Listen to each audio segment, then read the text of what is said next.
Welcome to the end of the conference. I'm Benji Matthews from Health Partners in St. Paul, Minnesota.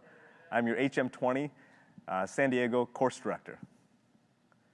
I'll be covering what we have learned and looking at the last couple days in your experience here. I want to thank you for being part of this fantastic conference. I have no financial disclosures to report. On day one, we learned from SHM President Dr. Naseem Afsar in an engaging talk that change happens whether we like it or not. That it's not change, but our response to it that really defines us as hospitalists. We also heard from SHM President-elect Dr. Chris Frost that hospitalists are known for challenging the status quo. We need to adopt and change our system, expand our field of vision. He highlighted population health management, attention to social determinants of health, and team-based care. Then we heard from Dr. Mark Harrison. He talked about how there's actually plenty of money in American healthcare. It's just that it's being misspent. He provided a prescription for our ailing healthcare in a threefold manifesto: lowering costs of care, modernizing at scale, and moving upstream. And the last one is particularly poignant for hospitalists, as we should be looking beyond the walls of the hospital to provide care. And he echoed Dr. Naseem Afsar's president's talk, needing to focus on care of the acutely ill and less so on the location. Telemedicine, home-based medicine, innovation we're seeing now, year after year, in various programs, what makes it very relevant. And we heard from Dr. Tate Shanafelt about the high cost of clinician burnout. And he discussed what is known regarding satisfaction and burnout, and shared strategies for personal and organizational approaches to promote well-being. And we got a tweet as well from Dr. Andrew Olson from University of Minnesota Medical School, and noted the guy on the left doesn't need a mindfulness course. He needs a different work environment. And that's the truth. Then we had a fascinating talk, an entertaining, informative update in hospital medicine by Dr. Carrie Hertzke and Chris Moriades, all filled with Legos and talks about C. diff. You had to be there. We had a wonderful set of pre-courses, as you can see there. We learned that participants and faculty alike continue to be highly engaged in these pre-courses. And check out this representative photo from a faculty crew from Bedside Ultrasound. And if you'd like a deeper dive into a topic area to expand your knowledge or skills, consider attending a pre-course next year. It's well worth it. And based on feedback from you, we introduced new educational tracks this year to help further bring focus to the HM19 program. A new clinical mastery track included sessions for hospitals wanting to enhance or refine their clinical skill set. The new Between the Guidelines track also explored clinical conundrums and lessons from history that may not be covered in just general clinical practice guidelines. And our hope is to be timely and responsive to the educational needs of the community and really think about content that would be delivered that would be helpful for you. So please reach out to us in our annual conference committee if you have any suggestions for innovative tracks that you think will be popular amongst your fellow attendees. There were many exciting sessions this year, too numerous to actually list in full. I included a few of them here. There was a fun Jeopardy session and a fantastic title of a talk called Nocturnal Admissions, looking at after-hours works through cases that keep hospitals up at night, diversifying discussions with LGBTQ health, and being female in hospital medicine. There was also an exciting fight over the top innovations in hospital medicine in the first ever HM Shark Tank, pictured here. There was also Jaws music playing in the background during that session. There were several sessions, a tweet up, and a packed workshop on the use of Twitter and social media. The key quote there I thought was interesting was, "Twitter is the modern day doctor's lounge."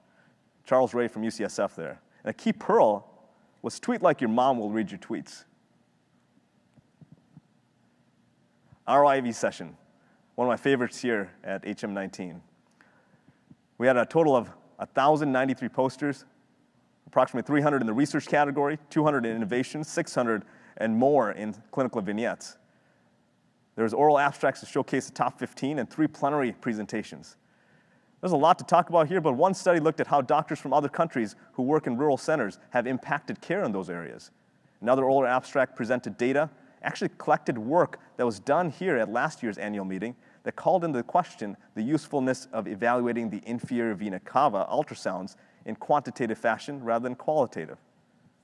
Another looked at the value of outcome measures and stemmed from the use of telemedicine. Another on the prevalence of diagnostic error in a previous admission as a cause for readmissions. There were many volunteer judges to make this happening and much networking happening, a lot of energy in the RIV. Here's a representative set of judges that were present. We had a lot of posters, and again, just a sampling we can provide here. Award-winning poster on novel inpatient service that is changing lives through addressing opioid addiction from Mount Sinai Hospitalists. Another excellent title here, Combating C. diff, One Bowel Movement at a Time, Decreasing Inappropriate C. diff Ordering by folks from UT San Antonio team.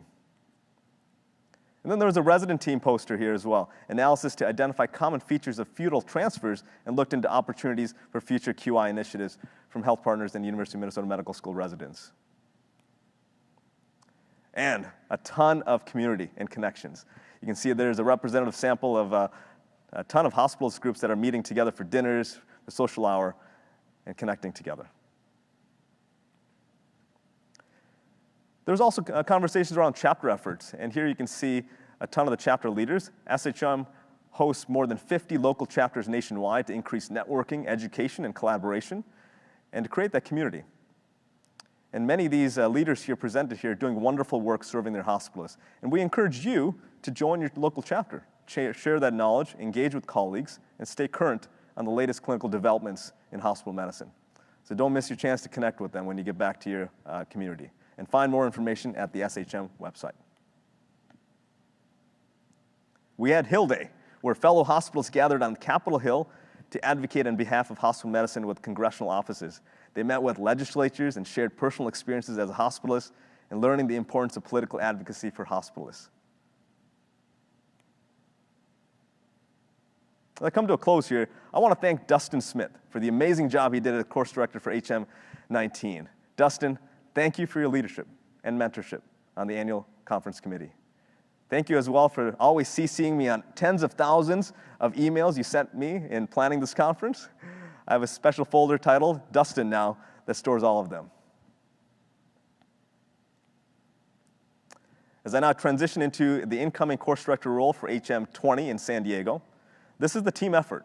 It is not a one-person effort by any means. It's a team effort, and you can see a committee of 16 SHM members, including 3 new members who have volunteered their time to pair with our amazing SHM staff liaisons, Brittany Evans and Haley Lawrence, and to plan what we expect to be yet another stellar meeting.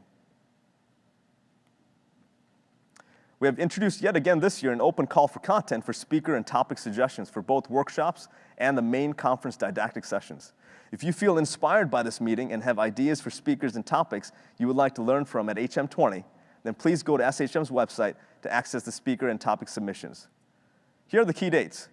The submission portal was open in January. It closes April 5th, on Friday, April 5th of this year.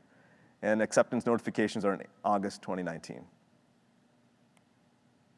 Finally, if you have any questions or thoughts or suggestions for improving the educational content of our meeting, then please let us know. And please make plans next year to attend HM20 in San Diego, California. Thank you, and have safe travels home, and I look forward to seeing everyone in San Diego next year at Hospital Medicine 2020.